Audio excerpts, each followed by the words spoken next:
Durung didel kulitmu. Pokoran wis kok suwak apa kabeh? Ora ana dinane wong mati saka kepelaning tang. Yen pancen kowe wawa nampani Aji Tameng Wojo. Robak ora tak sembah lama. Robak ana. Ayo.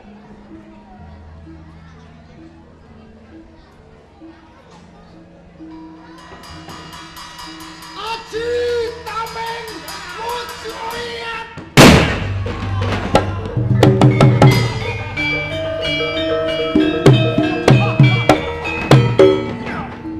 Durung sepira Aji Tameng. Ayo. Aja jajal karo aku. Durung marem jiyone adikku. Yen aku durung cuwing keragamu. Ambal ora jane tumpakso. Aji Tameng Wojo iyat.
Aji Tameng Wojo iyat.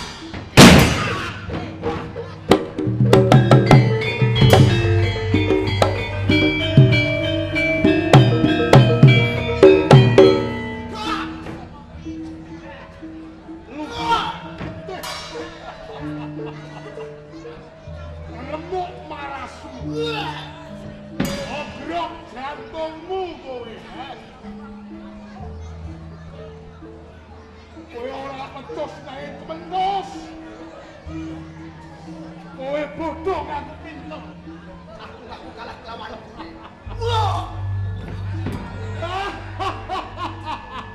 Ayo pateni aku mau. Kowe tak katenono tetep mati. Tak kletet siramu blendos.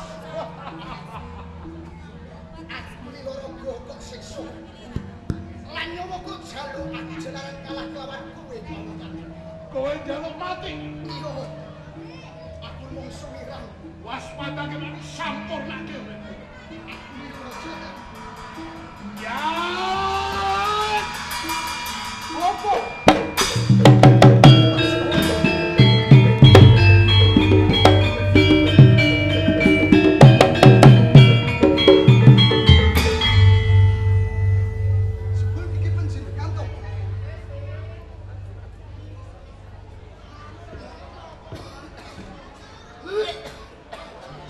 Ati karep le. Ambekane sing melar mingkus. Layak to layak. Aji Tameng Wojo kula mboten tumamodhaken Jiwaraga panjenengan. Mongko saben kula gelut sampun nyuda kaliyan pawongan kalawau. Araganipun sumpur sawalang-walang. Bisa rumangsa. Aja rumangsa bisa. Ngaten. Senajan to kowe andar beni sing luwih apik ora rumangsa andher. Dek. Lutah ludira. Mutah getihmu. Ateges ngresiki jiwa ragamu kang suka. Ilang sukertamu kari resikmu. Aji Tameng Wojo wis mlebu ing samubarimu. Sampun sajimu.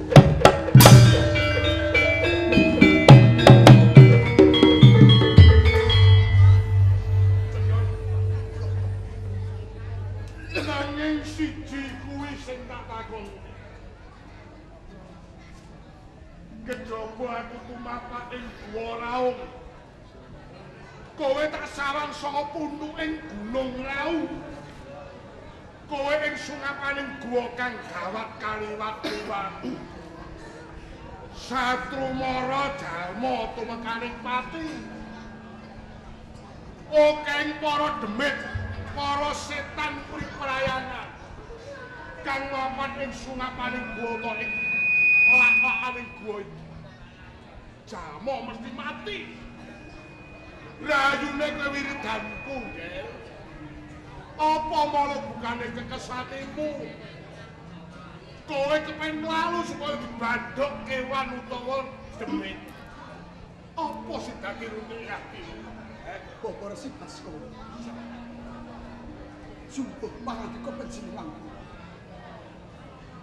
Pancen nelongso ati kula. Bebasan menawi kula dhahar boten ngertosaken econipun Bapak. Semanten ugi menawi kula ngombe. Wiwit alit ngantos dewasa kula manyiswa wonten ing Gunung Raung.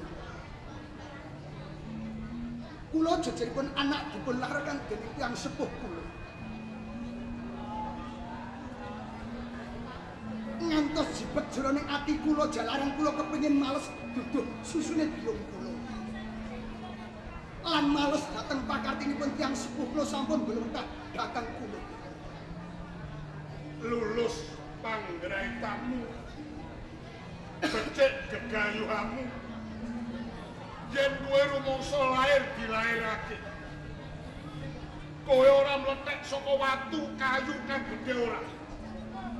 Kowe diukir piyai kakung. Kowe dikandhut wanita saeng sasi semut.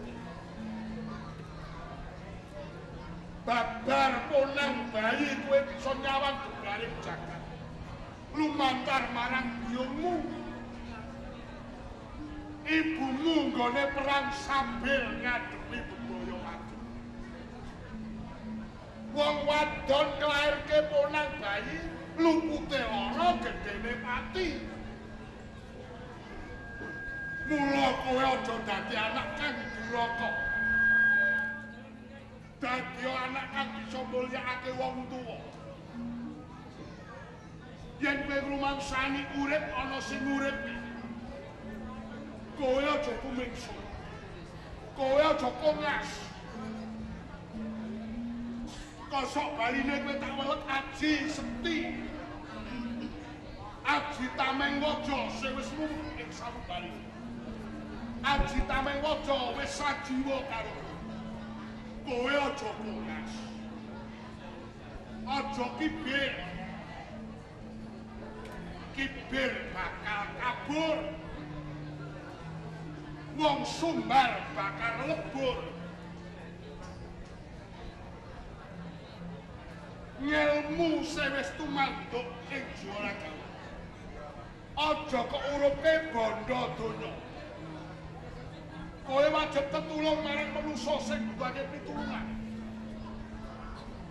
Weneh ana teken kong nang dilandang kalunon. Weneh ana kabeh kok kangelake nang kepala. Wenana boga sarta warih wong kang nandhang keluwean, wong kang lagi nandhang nyelak. Nanging kabeh gonmu tetulung aja mawa pamrih. Ikhlas lair lan batin gonmu tetulung. Yen kowe tetulung marang manungsa mawa pamrih, kowe tetulung wong sugih butuh imbalan. Ben diwenehi dhuwit sing akeh. Kowe tulung wong wadon sing ayu mergo kowe ndek rasa seneng. Ateges gonmu tetulung mawa pamrih. Kowe bisa gayuh dalaning kawiryan. Urip kuwi ribet. Ribet kuwi lelaku. Yen kowe gelem urip, kudu wani nandhang laku. Menapa kirang? Laku jantrane manungsa kapurba dening sing kuwasa. Kabeh wong panyoban gari kuat apa ora kowe dicoba? Menapa kirang anggen kula? Kowe talak brata wonten ing Gunung Raung pinangka siswa panjenengan. Ora cukup mung talak brata. Kudu wani laku. Lelakune wong urip ora mung laku nganggo suku. Lelakune ing kalbu. Ati bisa. Yen kowe kepengin bales duduh susule wong tuamu. Kowe kepengin-kepenake wong tuamu. Siji. Ana syarat sarana sing kudu lakoni. Menapa? Yen kowe pinter aja minteri. Yen kowe landhep aja natoni. Yen kowe sekti aja mateni. Yen kowe banter aja nglancangi. Medion, medion, medion. Apa?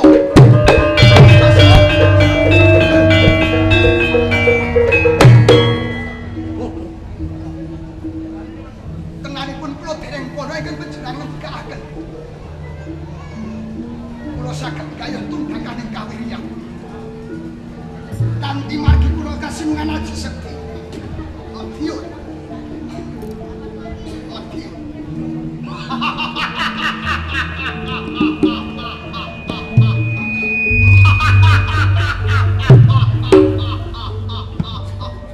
Iyo, Matiun, Matiun. Kanthi dalan aku ngrubuhke Kabupaten Madiun. Aku bisa malas duduh susune biungku. Lan aku dadi wong kang sendirian. Rangsang Madiun, rangsang Madiun.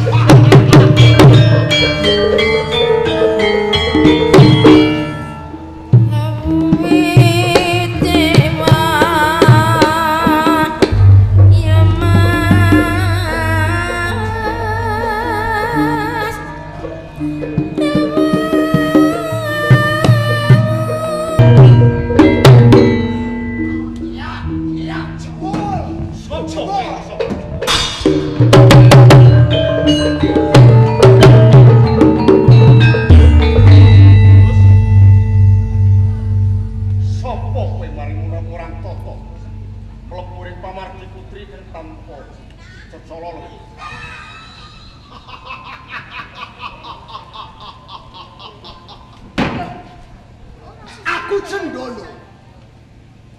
Aku butuh negara ing Madiun. Sapa kang jenenge Ranggomurti pinangka pangarsa ing Madiun ae? Aku pangarsa ing Madiun. Ranggomurti aku. Kowe? Iya. Kowe? Iya.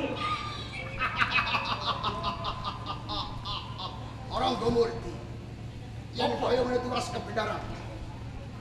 Tak jaluk mila legawane atimu. Madiun kudu dadi darbekku. Madiun kuwi darbekku tak kukui. Oh, ing pancen pengen kuwi kelakuan wong cat ora kamu. Tapi ojo.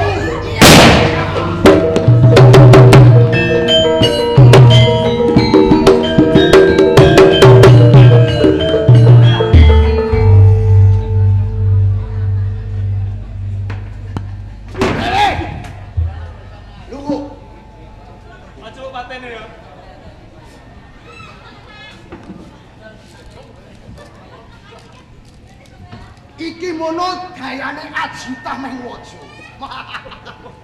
Iki pindaning Gunung Kelet sing Jaging Jublok. Awune nganti tupuka menyang ngendi-endi ae. Sapa jenengmu? Aduh. Aku Reksapraja. Reksapraja. Pangkatmu apa ning Madiun? Patih. Patih. Hop. Malah guyu. Aku patih. Aku Cendana kok malah kok hobi rumangsamu Karepmu piye? Sawangen. Pangarsamu Ranggomurti wis uncak ninggalke Kabupaten Madiun.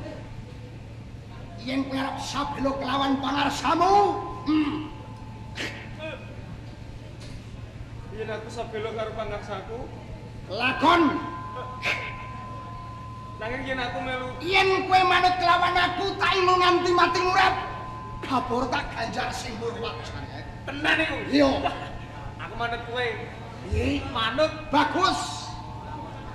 Yen kowe manut kelawan aku gelem kowe dadi seksi. Sawise Rangga Murti ninggake Medyun, aku sing wajib jumeneng pangarsoke Medyun. Jenengku Cendana. Sawise jumeneng Hadipati, aku bakal gelar Benteng Medyun.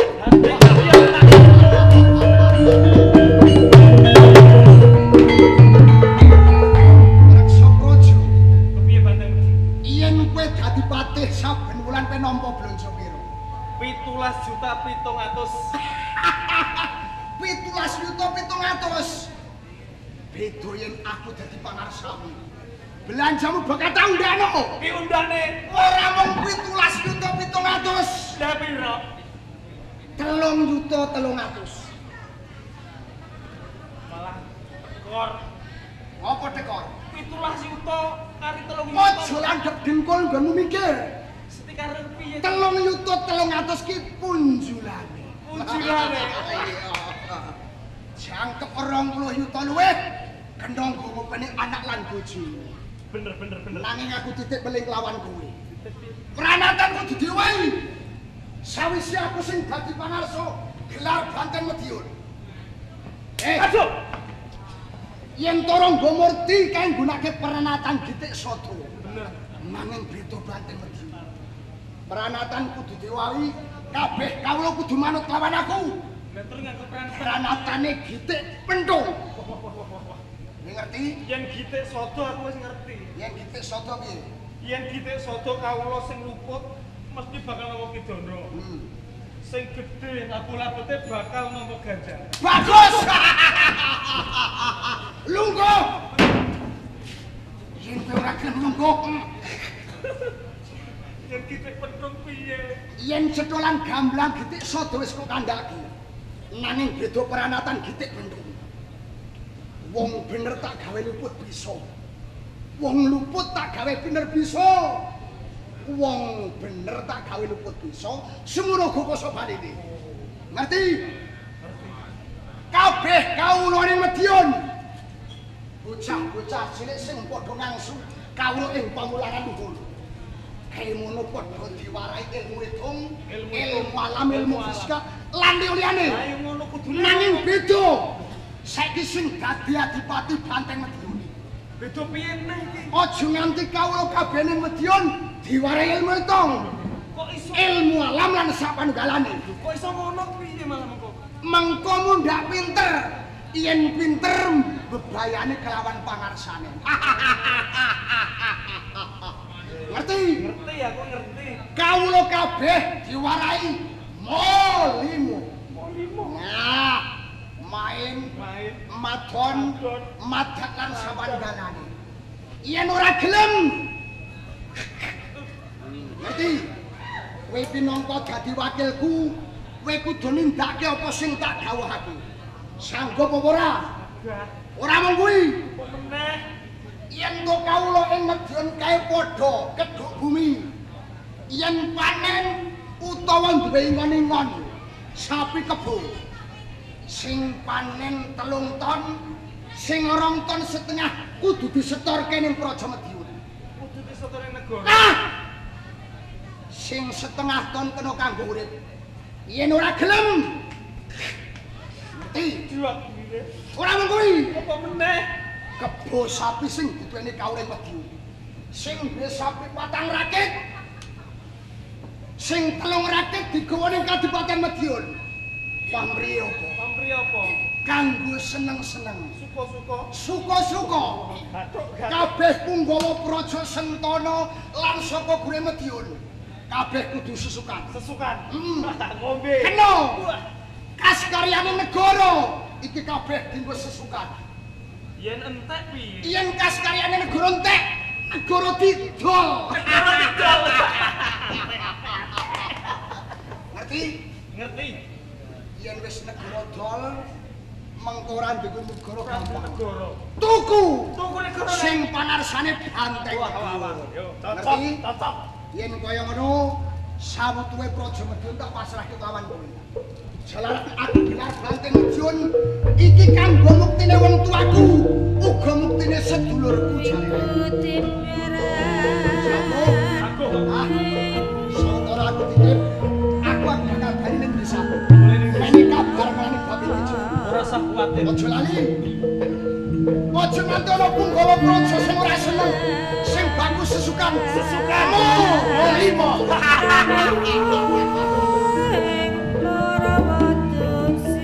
Cuma. Dadi pangarsa ora gampang koyo ngobet iki. Pacul uga ngetune buntut dhewe. Iso kowe dadi pangarsa. Nanging ora bakal tumoto. Kanjeng Ati ora ngerti. Kok bakal beres. Ora usah bareng-bareng kakak. Mengko nek wayahe bali ben bali wong kae golek duit. Nek aku wis Pak. banget kok. Ya ramai. Aku bali, Pak. Lho, ya ta. Cedono. Iki lho Sendono adi mulai ngarep-arep wiwit wingi ngembu kowe wae are kangen. Kangen tenan. Kangen tenan wong kakange nyambut gawe golek kaya kok. Pangestune Bapak lan entuk pamuji-muji. Saiki kelakon aku urip sing kepenak. Mbok menawa sampean krungu Bupati ing Madiun kanthi gelar Banteng Madiun ki aku. Lho. Kowe dadi pengayomane Madiun. Iya, Pak. Dongamu karo dongaku mandi yen kakangmu saiki dadi bupati. Wis, ke lho sarehne adimu kangen karo kowe. Kowe tak gawe-gaweke ning mburi. Kesenenganku. Nah. Sego pulen karo bothok cuyu. Iya kan? Sawetara kowe tak tinggal kang Sukawu. Apa kowe saiki wis duwe bojo? Aku selekan sedene kamu. Urung duwe bojo. Yen kaya ngono tiwas kebeneran. Ngono kan? Jalaran nggonku nang Sukawruh kapro saiki urip sing kepenak. Iki ora kanggo sapa-sapa. Iki mung kanggo kowe. Ya wis bener nek kaya ngono to, Kang. Sampeyan golek kaya kanggo aku karo kanggo Bapak. Kaya ngono to. Bener jeneng. Aku seneng karo kowe jeneng. Ya wis mesti wae wong aku ki adine sampean, sedulure sampean yo sampean seneng karo aku ya ora apa-apa to. Sing tak karepe seneng kulan kowe iki ora jeneng seneng seduluran sedulur. Gelem kowe tak pek. Hah? Mangko mukti barengan ing Kadipaten Madiun kinarya dadi garwa Prameswara. Sampeyan iki lagi lali apa piye to, Kang? Aku ora lali. Aku iki. Aku ki sedulurmu, Kang. Ora kena aku yang kowe bojo. Aku ngerti jendane. Yen kowe iki dulurku. Aku lan kowe iki lair dampit. Kena wong akeh kandha, yen topo nang bae lair dampit, kowe kudu dadi bojoku. Yen ora, mangko nek bakal dimongso Bathara Kala ta. Pokoke ora iso, Kang. Aku sedulurmu, aku yo mau yen kowe. Gelem ora? Ora gelem mau. Sampeyan golek wong wadon liya wae sing luwih ayu. Yo wong akeh kene yo akeh kok, Kang. Apa aku kapeksa tegelan kowe jeneng? Aja kaya ngono to. Tarewange kaya ngene iki mergo kowe lan wong tuaku supaya urip sing kepenak. Gelem ora? Gelem ora?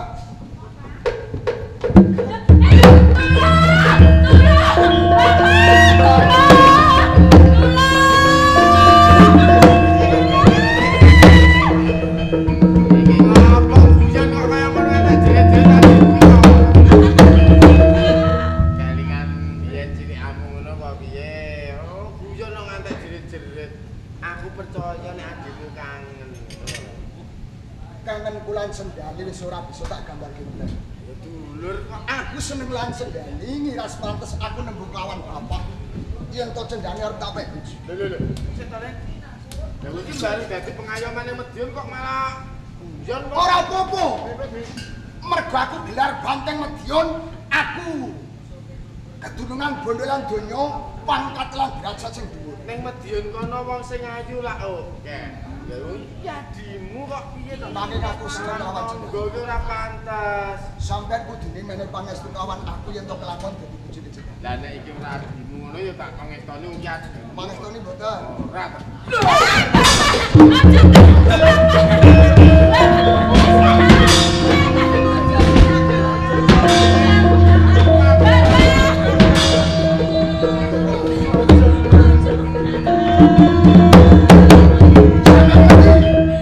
Iki mono tali nalika isih paning bisa bangun wedhus. Yen sampean ora mangestoni aku ndek bojo cendani. Kapes aku tegelan. Paring, Mas. Paring kewalasan. Omah kula kebanjiran. Iki wong endi kok kebanjiran? Lah kowe kebajian kok sambat karo aku mangsamu Anak bojo kula mboten mangan. Ora mangan sambat karo aku mangsamu tak wenehi ngono kuwi ya. Ora mulih. Nuwun kewalasane, Mas. Kowe njaluk. Lah kowe njaluk apa? Yen napa-napa nek diwenehi nggih purun. Banjir iki biasane pempes. Mripat nyawang wong kaya kowe iki sepet. Ucape kaya ora bisa. Yen kowe ganggu kelawan aku, Adi lan wong tuaku. Apa kowe arep tak katutke dosa lan kaluputane adikku lan wong tuaku ae? Anak kula ngelih dulur kula. Ora jawab. Kowe mono anak-anakmu dhewe. Dudu apa-apa aku. Sing baku aku seneng, apa sing dadi panjaku bisa keturutan. Omah kula kentir. Kentir sapa sing ngurusi kentir? Kentir wis besok gawe meneh. Kula ajeng kentir mboten iso kok. Boleh ora? Boleh ora? Dereng diwenehi kok kan mulih.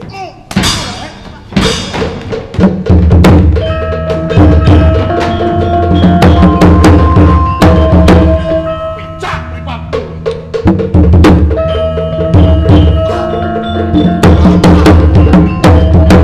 Bapak, cendani. Kowe kenapa? Kowe ngopo kok? Aku butuh. Loh. Kakang Cendani Kakang. Kowe ning ndi cendani? iki aku kene Kang. Bopo. Kiki menapa kula kedah kados ngaten, Bopo? Pupur sawise benjut. Apa nggo kekandan karo kowe kepengin sembelih karo wong tuamu, kepengin mas bida susu. Ning yo kene tumindak. Ora peteng mata batinmu ning prasat mripatmu kok utuk. Kula kapok, Bopo. Kula tobat, Aja nggo kedaling lisanmu, nggo kapok. Saestu kula kapok. Anggen rangsang ing Madiun. Ing pangangkah badhe mulyakaken tiyang sepuh kula lan adik. Dudu kuwi sing tak karepno teko Medion. Kowe nglaras padha. Janggake sikilmu. Yen wis nglaras padha kowe kudu njaluk gawean. Ing Medion kae sugih pangeman karo kawula. Menawi ngaten kula anggen kula nampi. Kula lepat. Kula tobat kok. Kowe aja njaluk ngapura karo aku karo wong tua. Njaluk ngapura karo Gusti kang murni jagat. Ya nek njaluk ngapura Tak sampun apunten dosa lan kalepatan kula. Gusti kae maha murah maha asih. Ya, ayo. Pengambaran ati kang suci. Barengan minta kanugrahan jagat. Kados ngapunten.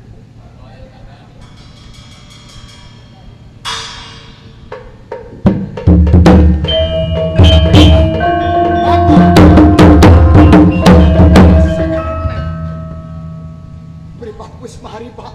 Cendani. Yo Kang. Bopo. Balekke negara Medion karo sing kagungan. Kanjeng Cendana, kula kanjeng. aku matur nuwun. Nek kowe balekke marang negaraku. Saiki aku tak takonan. Nganti kowe tumindak sing kaya ngono iki mau, njur karepku Tenanipun kula kepengin urip ingkang kajeng keringan. Mukti kula nggih mukti tiyang sepuh kula, ugi adik kula. oh kaya ngono. Nanging kelentuan den kula nampi pangandikanipun bapa guru kula nggih Bapa Resi Baskara. Ya aku matur nuwun negaraku. Nanging aku ora bakal paring pidana lan kowe malah kaporo kowe tak dadekke prajurit to ning. Saestu menapa Kanjeng? Aduh, Pak. Aku diapura-apura aku diweni pegawean. Ayo, saiki ayo. Wong tuamu jalan.